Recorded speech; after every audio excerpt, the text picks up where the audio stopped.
Var det 4 AM eller?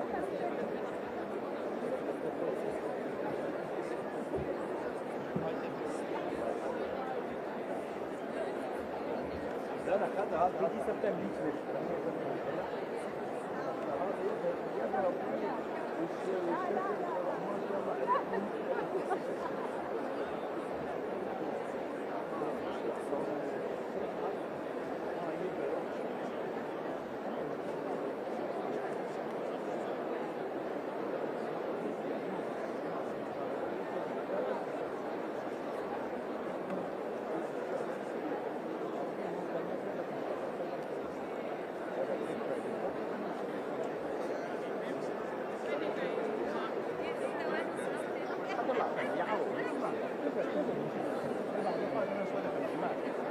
قلت له انا شيء انا هالموضوع 4 سنين انا مسوي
Ladies and gentlemen, may I please ask you all to take your seats?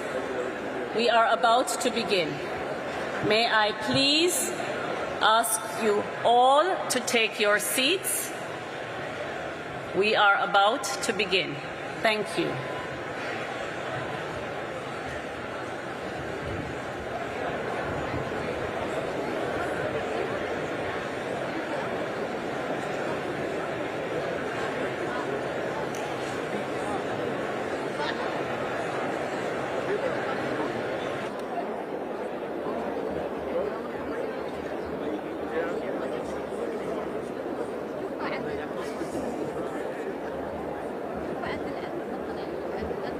ما علي لا انا قلت بعد عني قلت لعبد الله الدنيا مش كلها جد حب في ناس يمكن افضل على الموجودين خلاص ولا واو قلت له انت اليوم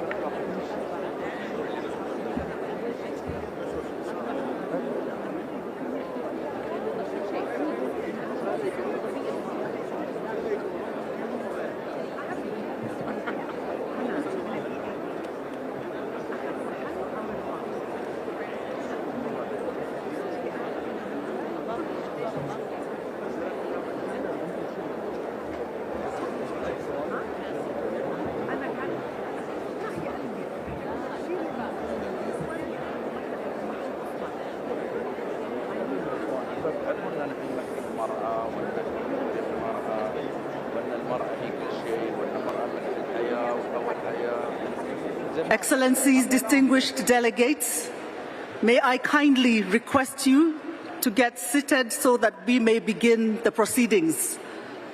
Excellencies, distinguished delegates, kindly take your seats as we are about to begin. Thank you.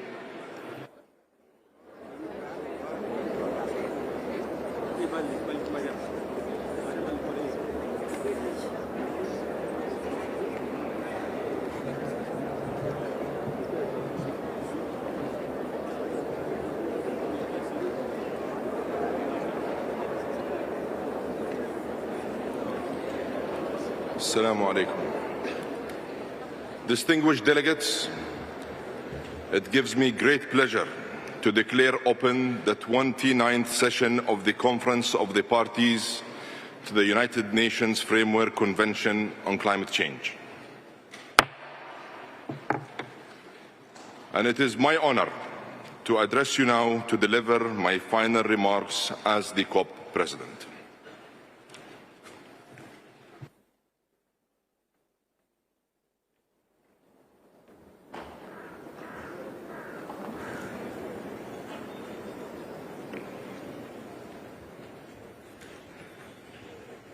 Your Excellencies, colleagues, friends, and members of every delegation, it is a great pleasure to join you here in Baku for the opening of COP29. And let me begin by thanking our hosts for their warm welcome and generous hospitality. And allow me to extend my gratitude to every person in this room. By being here today, you have all made a choice to make a difference. And as I prepare to hand over the COP presidency, I urge you all to prove once again that we can unite, act, and deliver.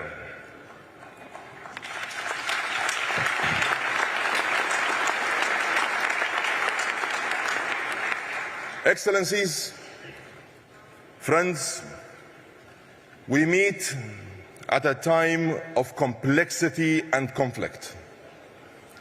And against this backdrop, allow me to say that we in the United Arab Emirates will always choose partnership over polarization, dialogue over division, and peace over provocation.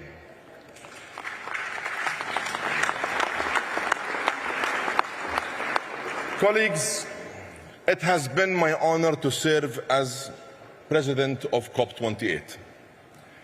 I have been humbled by the experience, and I stand before you today with a deep sense of purpose, pride, and gratitude. By delivering the historic, comprehensive, balanced, and groundbreaking UAE consensus, we accomplished what many thought was impossible. And for this, I have many people to thank. I want first to acknowledge His Highness Sheikh Mohammed bin Zayed Al Nahyan, President of the United Arab Emirates, whose vision, guidance, and unwavering support gave us the confidence to aim for the highest ambition. I owe a huge debt of gratitude to the entire United Arab Emirates leadership, and in particular the Higher Committee, led by His Highness Sheikh Abdullah bin Zayed Al Nahyan, Deputy Prime Minister and Minister of Foreign Affairs of the UAE.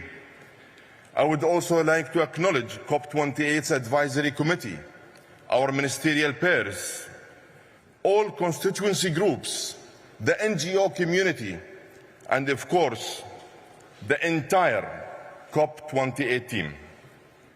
And let me recognize the tireless efforts of our high-level champion, Razan Al-Mubarak, and our youth champion, Shamma Al-Mazrou'i.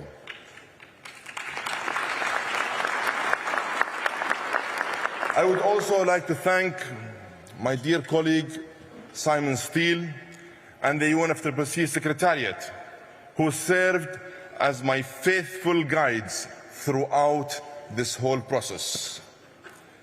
And of course, to all of you, the negotiators here today, I thank you for showing the world what real, tangible progress looks like. You united all parties to move forward together. You proved that multilateralism can move the dial. In the end, determination conquered doubt. And your hard work paid off with the first after first for climate progress.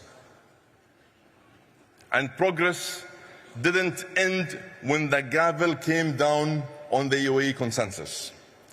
In the months since the COP28, the initiatives we launched have gathered real momentum and real pace.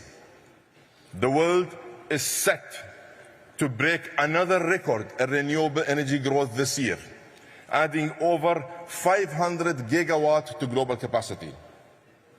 55 companies have now joined the Oil and Gas Decarbonization Charter, committing to zero methane emissions by 2030 and net zero by or before 2050.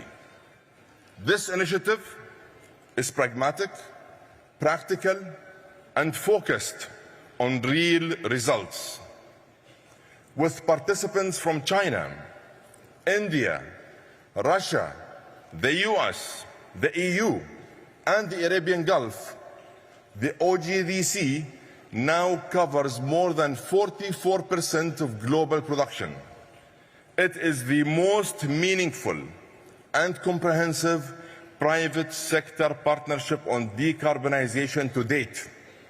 And we look forward to more companies joining this very important initiative.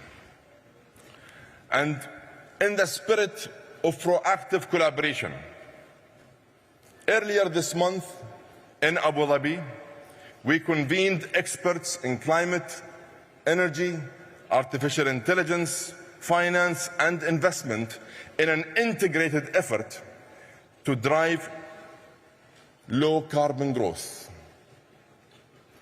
When sectors work together, we can lift economies and lower emissions. We can make climate and socio-economic progress together at the same time. And we can turn declarations on paper into decisive action on the ground.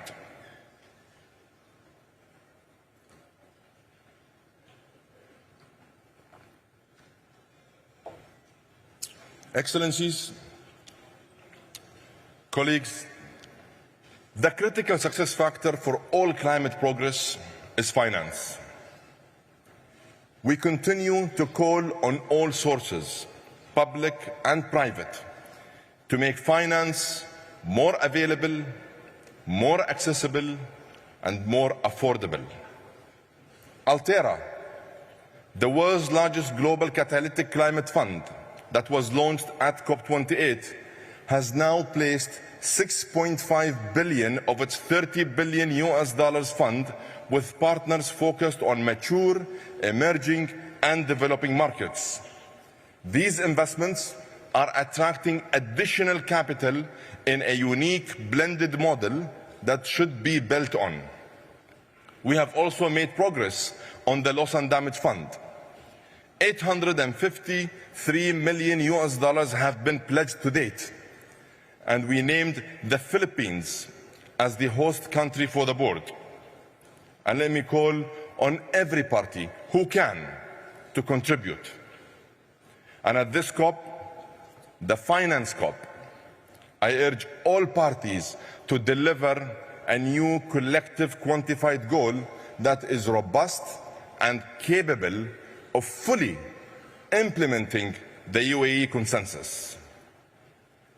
Excellencies, at COP28 we broke new ground and set many precedents. One of the most important precedents was the COP presidency's Troika, a new mechanism for momentum that creates a bridge between COPs 28, 29, and 30. The Troika is mobilizing every multilateral platform, from the UN to the G20, to solidify the legacy of the UAE consensus. It is the roadmap for keeping 1.5 within reach and aligned with the science. And it is up to all parties to drive and deliver it. Colleagues, partners, and my dear friends, the consensus we achieved in Dubai was truly historic. Yet history will judge us by our actions, not by our words. And my dear friend, Mukhtar, as I pass the gavel to you, I want you to know that you have my friendship, my partnership and my full support. And if I may, let me leave you with some final words of brotherly advice. Let positivity prevail and let it power the process. Let actions speak louder than words. Let results outlast the rhetoric. And remember, we are what we do, not what we say. On behalf of myself and the COP28 team, it has been my honor to serve. I have faith that COP29 here in Azerbaijan will be another great success. Together, and as your slogan says, let us act on solidarity for a green world. Let us focus on collaboration and partnership. And let us show the world that we have the determination to unite, the responsibility to act, and the will to deliver. I thank you.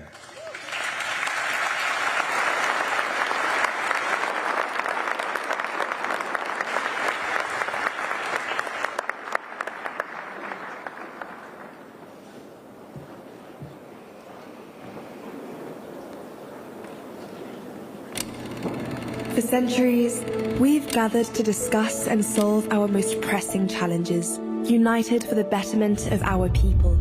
عندما التزمنا باستضافة كوب 28 التزمنا أيضا بجمع العالم لكي نتحد. The world is watching. We don't have time to waste. We must address this challenge head on.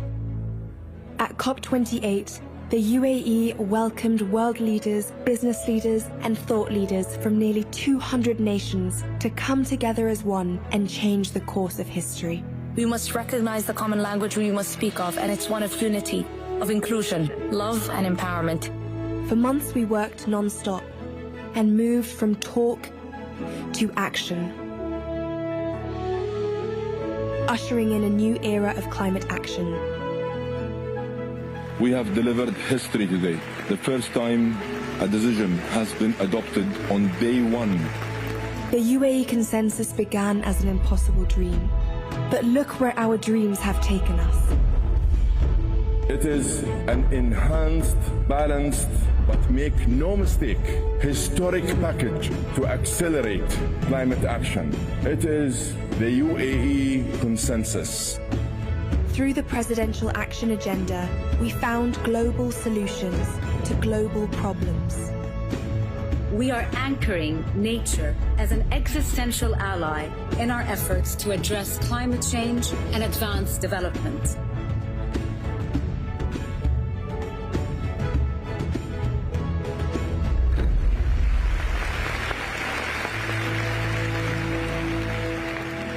As the world gathers today in Azerbaijan, we stand together with hope renewed.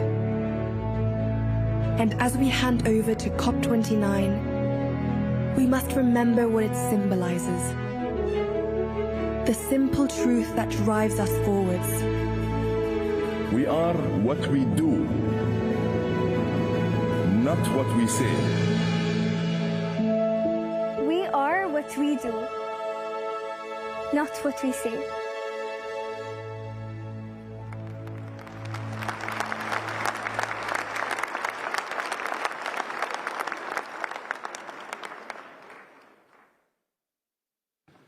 Dear delegates, I'd like to invite you to turn to sub-item 2A of document CP/2024/1/add.2, election of the President of the Conference of the Parties at its 29th session. In accordance with Rule 22, Paragraph 1, of the draft rules of procedure being applied, the office of the President of the Conference of the Parties is subject to rotation among the 5 regional groups.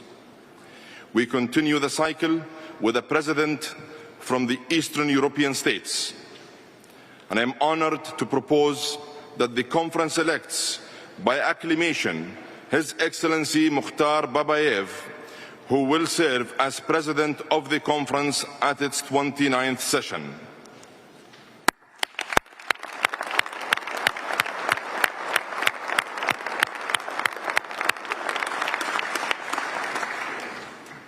It gives me great pleasure to declare His Excellency Mukhtar Babayev elected President of the 29th session of the Conference of the Parties.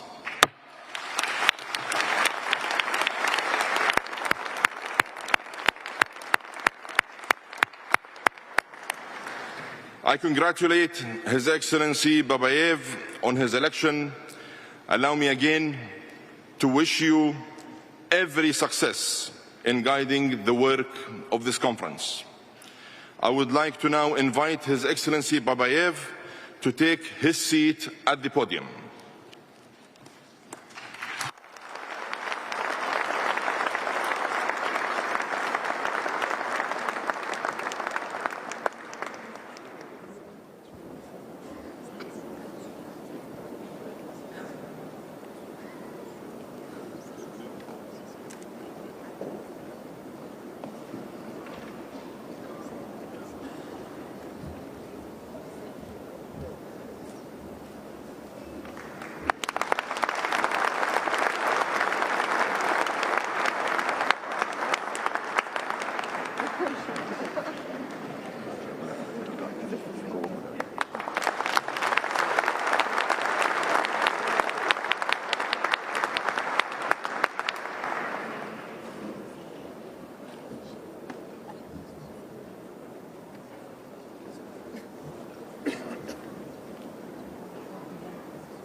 Your Excellencies, distinguished delegates, dear friends, welcome to Azerbaijan.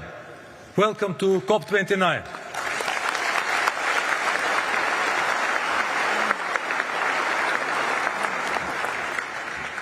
It is wonderful to finally see you all here as we complete the first decade after the Paris Agreement.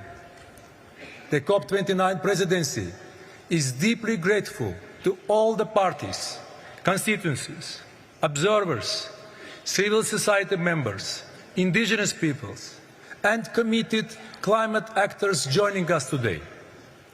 We will host this conference in an inclusive, transparent, and party-driven manner.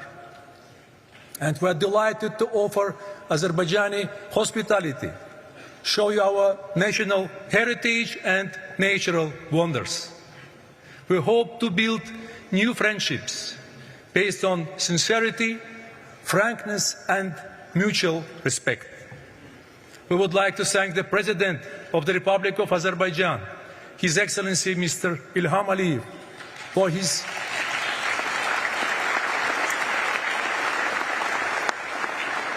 for his active leadership and support for the COP29 team and the people of Azerbaijan who have worked day and night to welcome you to Baku.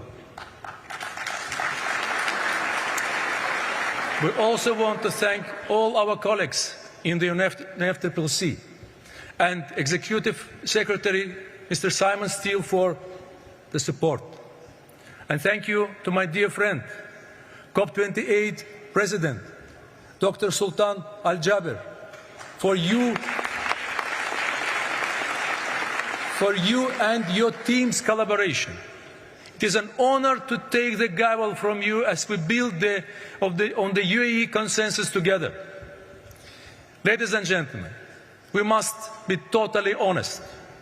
The UN Environmental Programme shows that current policies are leading us to 3 degrees of warming. These temperatures would be catastrophic for billions. They would threaten the existence of communities' representatives in this room. Colleagues, we are on the road to ruin. But these are not the future problems. Climate change is already here. From flooded homes in Spain to forest fires in Australia, from rising oceans in the Pacific to barren plains in East Africa. Whether you see them or not, people are suffering in the shadows. They are dying in the dark, and they need more than compassion, more than prayers and paperwork, and they are crying out for leadership and action. COP29 is an unmissable moment to chart a new path forward for everyone. The COP29 presidency has worked tirelessly to build the foundation for success. We have traveled the world to see the challenges you face, and we are resolved to produce an ambitious and balanced package that delivers on all mandates and takes the first global stocktake forward. We have made every effort to bring you together and build momentum. We have hosted political and technical sessions here in Azerbaijan, and we are already collaborating with you on the COP29 action agenda and presidency initiatives. But we need much more from all of you. When I want to be crystal clear about our expectations. Our plan is based on 2 pillars: to enhance ambition and enable action. This means setting out clear climate plans and delivering the finance we need. These 2 pillars are mutually reinforcing, each sending a strong signal to the other. Because as we mobilize climate finance, we allow for higher ambitions.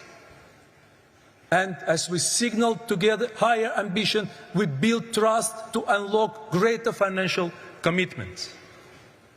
Dear colleagues, to enable action, the COP29 presidency's top priority is to agree a fair and ambitious new collective quantified goal on climate finance.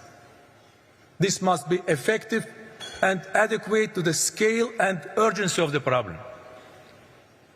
It must address the needs and priorities of developing countries, including SEEDs and LDCs. And it must include detailed qualitative elements. We have seen some progress on access, futures, transparency and the 10-year time frame. We know the needs we know that the needs are in trillions, but there are different views on how to achieve that. We have also heard that a realistic goal for what the public sector can directly provide and mobilize seems to be the hundreds of billions. The COP29 presidency has made every effort to bring the parties close together. But we still have much to do and just 12 days to land a deal. We now urgently need to finalize the elements, resolve our differences on contributors and quantum, and set the new goal. These negotiations are complex and difficult. We understand the political and financial constraints. But let me make 2 points. First, these numbers may sound big, but they are nothing compared to cost of inaction. This investment pay off. And second, we are all in this together. Nothing has a greater impact on the security, prosperity, and well-being of all nations than climate change. Let us remember how a goal helps us. It will send a strong signal to financial markets, provide greater certainty for long-term planning, build trust and momentum for collective action, and hold us all to account. This goal is not a burden, it is an opportunity. Ladies and gentlemen, we must invest today to save tomorrow. Dear colleagues, we are also determined to get Article 6 in high-integrity carbon markets over the line. Article 6 is long overdue and will help ensure that protecting the planet pays. By matching buyers and sellers efficiently, such markets could reduce the cost of implementing NDCs by $250 billion a year. In a world where every dollar counts, that is essential. We now need parties to show commitment and flexibility to resolve all outstanding issues. Dear colleagues, throughout COP29, there will be many moments to enable action. At the last board meeting in Baku, we took historic steps to get the Loss and Damage Fund up and running. It is now time to turn existing pledges into contributions and add significantly greater amounts to all funds. This is essential to supporting the communities most affected, including the seeds and LDCs. And enabling action is about more than just finance. We must also accelerate work to develop and transfer technology. These are life-saving tools that must be available to all. So we need to deliver on the technology implementation program here in Baku. Within the COP29 action agenda, we have opportunities for governments, the private sector, multilateral development banks, and everyone to play your part. Ladies and gentlemen, enabling action will create the means to reach our goals, a 1.5 aligned and resilient world. But we still need to define the ways to get there. First, we need to enhance ambition in the next round of NDCs. These plans are the last chance to put the world on track, and they should be informed by the first global stocktake. We are grateful to everyone who has already committed to producing 1.5 aligned NDCs. We need to get this right, and we need to get it done on time, including transitioning away from fossil fuels in a just and orderly manner, taking into account different national circumstances, pathways and approaches. Dear colleagues, as the world's highest climate forum, COP29 cannot and will not be silent on mitigation. Alongside with the International Energy Agency, we have today published calls to action in a just and orderly transition. We are calling on all parties to increase global energy storage by 6 times by 2030. We are addressing forgotten issues such as food waste, which accounts for almost 10% of global emissions. We are co-hosting a methane summit with the US and China, and we have put mitigation on the agenda at all meetings ahead of COP to find a way forward.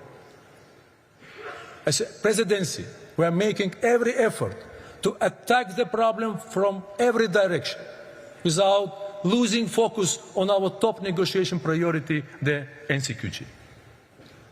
Dear colleagues, adaptation has not been given the same attention as mitigation. Azerbaijan understands the needs to adapt because our region faces significant challenges. The Caspian Sea is shrinking, and we face glacier retreat and freshwater loss in Caucasus. The timely submission of national adaptation plans is critical. They guide how we share best practice, transfer technology, and support each other. We need them by 2025 so we can make progress by 2030. We will also support the work on indicators for the UAE framework for global climate resilience. When adaptation is underfunded, people on the front lines are unprotected. Public money will be essential to enabling ambitions.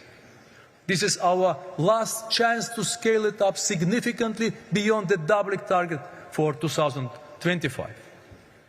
And after, adaptation finance must be an important part of NCQG. Transparency must underpin everything. The first biennial transparency reports are critical and must be submitted this year. Azerbaijan is ready to submit its BTR, and we would like to thank everyone for their submissions so far. Dear colleagues, we must also address important thematic areas within the climate plans. They must be age and gender responsive, and we support the Lima Work Programme and its Gender Action Plan. The COP29 Action Agenda has identified further priorities for all actors to enhance their ambition.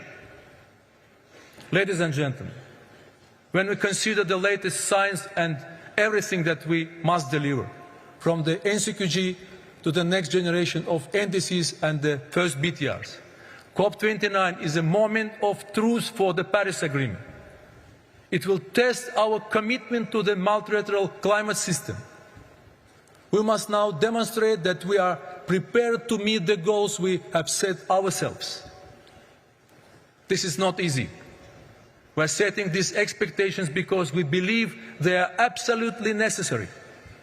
This is a race of our lives, and we have previously agreed to always ratchet up our action to the highest possible levels of ambition. This means that we must do today that yesterday we thought was impossible. Azerbaijan stands ready. It is our moral duty and part of our common responsibility. And this is a critical opportunity for sustainable development.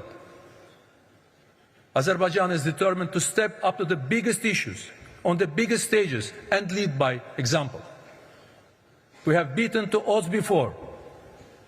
People have doubted us. Let us prove them wrong. But no single country or initiative can solve this crisis. This is everyone's conference. Success or failure will be collective. So our message to you is this: Azerbaijan can build a bridge, but you all need to walk across it. In fact, we need to start running. Dear friends, we gather as representatives of different communities, but we must never forget our common humanity, our shared world, and the mutual benefits of collaboration.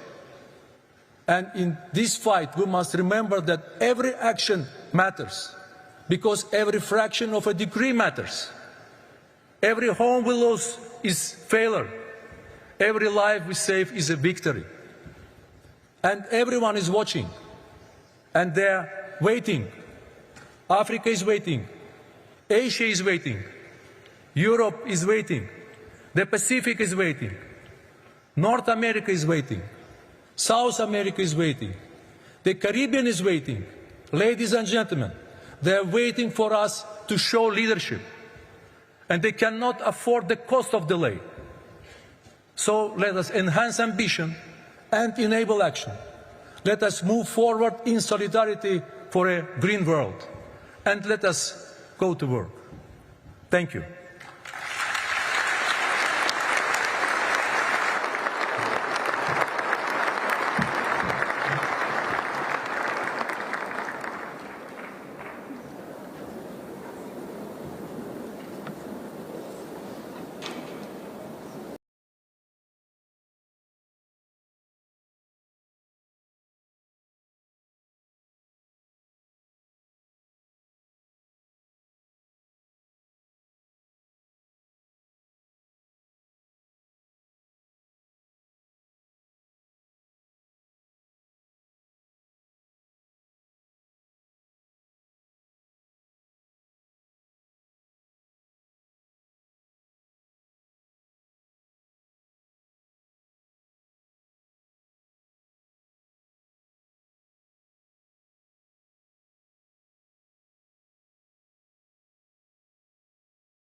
diversify away from hydrocarbons.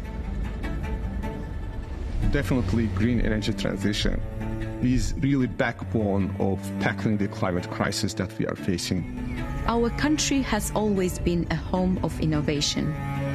We have a young, highly educated population that deeply cares about climate change. Any visitor, any tourist, any delegate who will be visiting our beautiful city will see welcoming attitude, behavior from everyone. The ultimate objective is to deliver the best visitor journey ever. I think it will be a very good demonstration of our hospitality, our culture, our nature. We want people to look back and say that COP29 in Baku was a defining chapter in humanity's fight against climate change. COP29 is really the great event for Azerbaijan, for the world.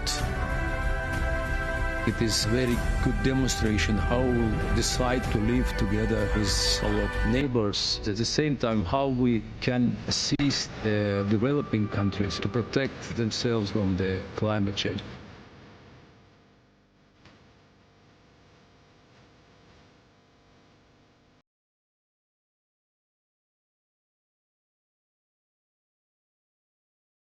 This November, Azerbaijan will bring the world together at COP29 for a better future for all humanity.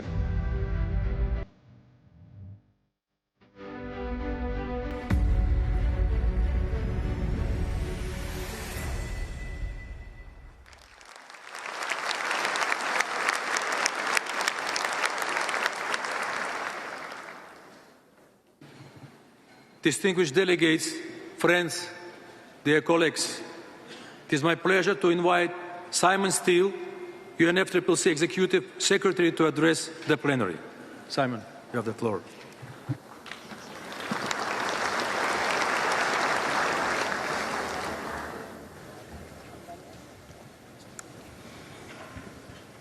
Excellencies, delegates, colleagues, friends, it is an honor to welcome you to COP29.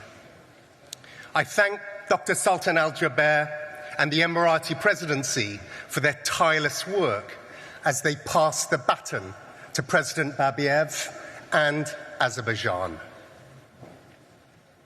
In tough times, up against difficult tasks, I don't go in for hopes and dreams.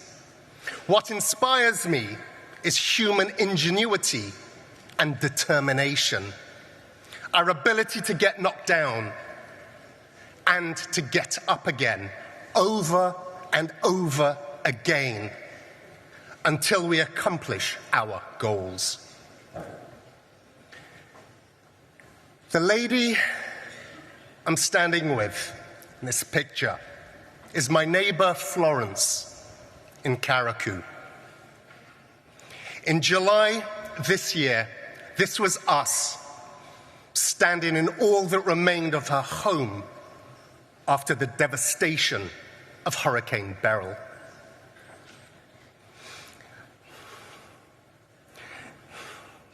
At 85, Florence has become one of the millions of victims of runaway climate change this year alone. She was focused on one thing: being strong for her family and strong for her community. And there are people like Florence in every country on earth, knocked down and getting back up again. This UNFCCC process is the only place we have to address the rampant climate crisis and to credibly hold each other to account, to act on it. And we know this process is working, because without it, humanity would be headed towards 5 degrees of global warming. In these halls, we negotiate on specific pieces of the puzzle each year. It can feel far away from what's happening in Florence's living room. We cannot afford to continue upending lives and livelihoods in every nation. So let's make this real. Do you want your grocery and energy bills to go up even more? Do you want your country to become economically uncompetitive? Do you really want even further global instability, costing precious life? This crisis is affecting every single individual in the world, one way or another. And I am as frustrated as anyone that one single COP can't deliver the full transformation that every nation needs. But if any of your answers to those questions was no, then it is here that parties need to agree a way out of this mess. That's why we're here in Baku. We must agree a new global climate finance goal. If at least 2/3 of the world's nations cannot afford to cut emissions quickly, then every nation pays a brutal price. If nations can't build resilience into supply chains, the entire global economy will be brought to its knees. No country is immune. So let's dispense with the idea that climate finance is charity. An ambitious new climate finance goal is entirely in the self-interest of every single nation, including the largest and the wealthiest. But it's not enough to just agree on a goal. We must work harder to reform the global financial system, giving countries the fiscal space they so desperately need. And here in Baku, we must get international carbon markets up and running by finalizing Article 6. We need to move on mitigation so targets from Dubai are realized. We mustn't let 1.5 slip out of reach. And even as temperatures rise, the implementation of our agreements must claw them back. Clean energy and infrastructure investment will reach $2 trillion in 2024, almost twice that of fossil fuels. The shift to clean energy and climate resilience will not be stopped. Our job is to accelerate this and make sure its huge benefits are shared by all countries and all people. We must agree adaptation targets. You can't manage what you don't measure. And we need to know if we're on a pathway to increasing resilience. And we must continue to improve the new mechanisms for financial and technical support on loss and damage. We can't make decisions in the dark. Biennial transparency reports due this year will give us a clearer picture of the progress we're making and the gaps that we need to fill. This year, all countries will deliver their third generation of national climate plans, NDCs. To support countries in creating and communicating them, the UNFCCC will launch a climate plan campaign. It will mobilize action from all stakeholders and align with the efforts of the UN Secretary General and the incoming Brazilian COP presidency. In parallel, we'll restart climate weeks from 2025, aligning them more closely with our process and the outcomes it must deliver. As a Secretariat, we'll continue to work tirelessly with what we have got, while being clear on what funding we need so we can deliver on what's increasingly being asked of us. And we'll keep focus on the safe inclusive and meaningful participation of all observers at this COP. In the past few years, we've taken some historic steps forward. We cannot leave Baku without a substantial outcome. Appreciating the importance of this moment, parties must act accordingly. Show determination and ingenuity here at COP29. We need all parties to push for agreement right from the start, to stand and deliver. Now is the time to show that global cooperation is not down for the count.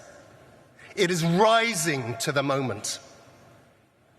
So I urge you all, let us rise together. I thank you.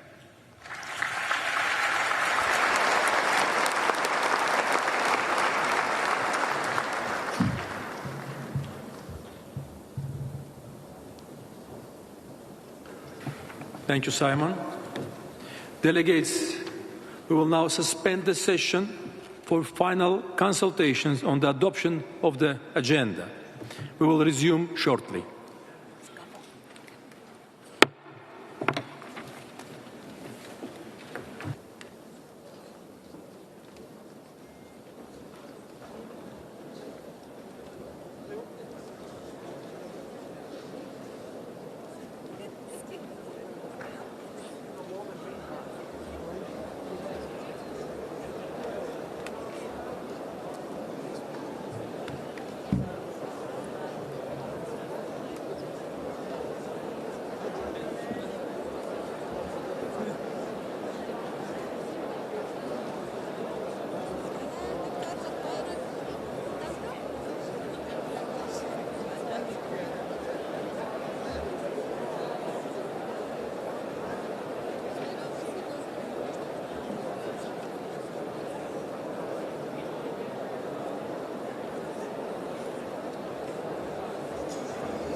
بس ولا احنا طبعا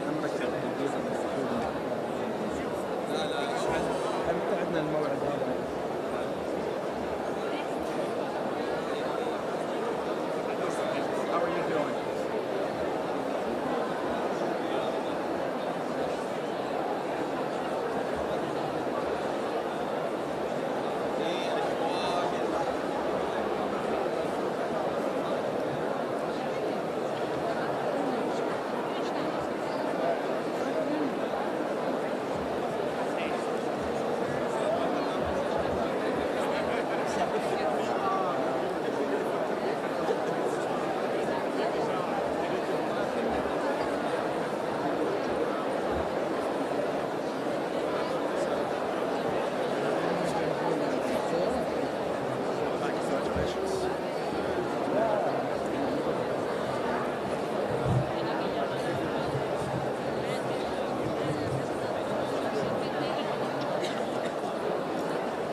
Venga.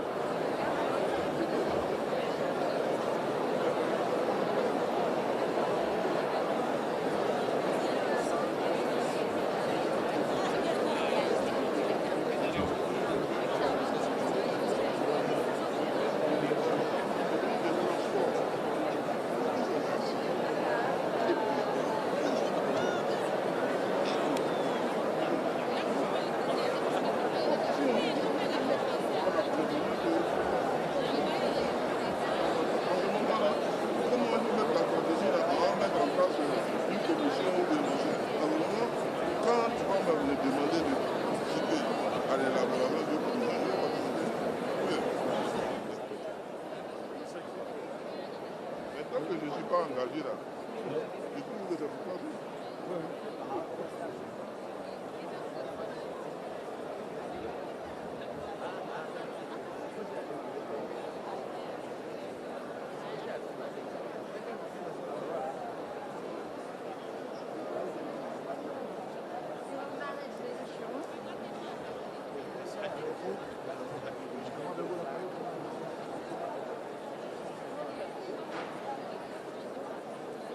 Ah, vous êtes rentré finalement?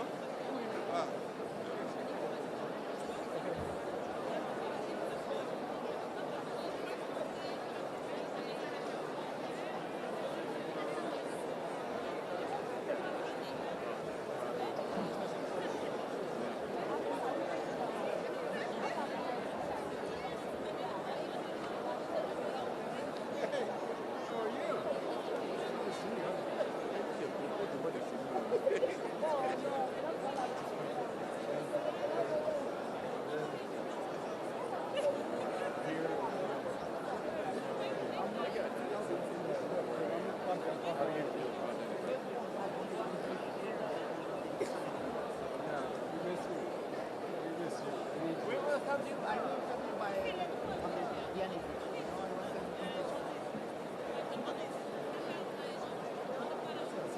Goodbye.